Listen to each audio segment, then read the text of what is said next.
What's up, guys? ALMD back with another video, and we just watched the PlayStation 5 tech demo, and man, it looked absolutely fantastic.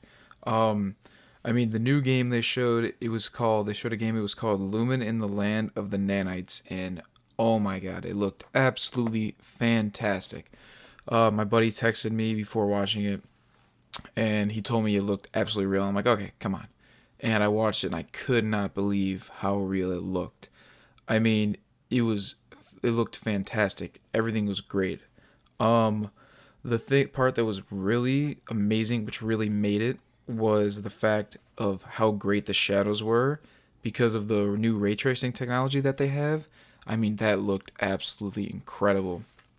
Um, they've also added some new animations just kind of naturally into the character. I don't know the anything about this character. It's kind of a new game, or at least one that I'm not familiar with.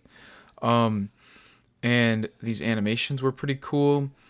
It's kind of it makes everything feel more natural and flowy for a game. Like, cause sometimes there's parts of games where they're very like unnatural or blocky or something that someone wouldn't do in real life. But I mean, watching this gameplay, it was a short gameplay. I think it was like 7 minutes. I mean, it's not that short, but it was very interesting to watch. It looked absolutely amazing, and the character looks pretty cool. I'm pretty interested in this story too.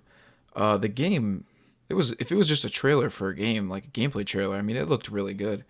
Very interesting. I'm pretty sure it's going to be a release title for the PS5, and it looks like a pretty good story based on the 7 minutes we got. But that's beside the point. Uh, this engine, so it's an upgrade of the Unreal Engine. So the Unreal Engine has just got I'm not 100% sure on all the information about it, but it's basically been upgraded to now being called Unreal Engine 5 because they've discovered new technologies, and they were basically demonstrating all of the new technologies in this gameplay trailer or this tech demo release. And I mean, the difference is unbelievable. If you look at a game that came out like, I don't know, a couple years ago, even like if you look at God of War compared to this game, God of War looked great.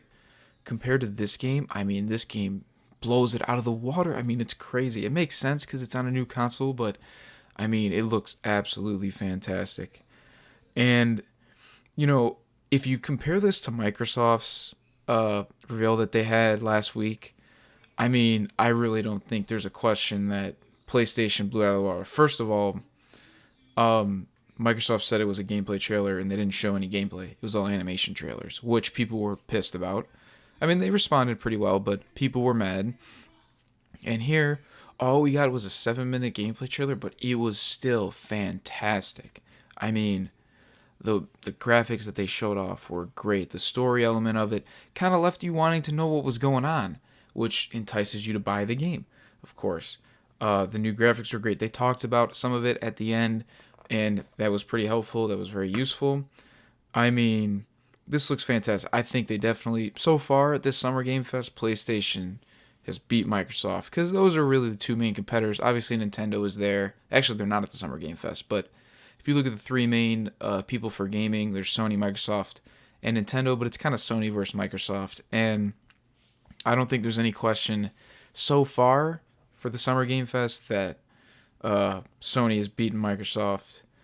But there's also poses some questions that does this make up for some of the recent mistakes that Sony have made? Because there's a lot of problems going around the Sony and PlayStation community with Naughty Dog copyright problems and Sony kind of blocking people from liking and disliking their videos and comments and really not allowing the audience or the fans to be heard. And that is, not really, basically nothing good has come from that. But I mean, this looks absolutely fantastic, and it's kind of gotten me excited for the PS5 because I'm gonna be honest. Past couple weeks, I was like, oh my god, if this is the direction we're going in, things aren't really looking that good. But this just wow, this has completely gotten me excited again for the PlayStation 5. They looked absolutely gorgeous, and I can't wait to see more. Hopefully, we get some more in the Summer Game Fest soon. Hopefully, maybe like every other week they show a new game, kind of to make up for E3 being canceled, And, they have to start branding out these release titles before the PlayStation 5 goes in pre order, which I think they're going to start to do periodically throughout this Summer Game Fest. Um, but yeah, guys, I just wanted to kind of talk about that. The gameplay reveal and the tech demo, how fantastic it looked. And, hopefully we get more things like that. I want to see more games. I want to see more of these graphics. I want to learn more about the PS5 in general. And yeah, that's it. If you guys made it this far, thanks for watching. And if you enjoyed it, please like and subscribe. There's going to be more stuff like this. And let me know what you guys think. So thanks for making it this far, and we'll see you guys in the next one. Peace.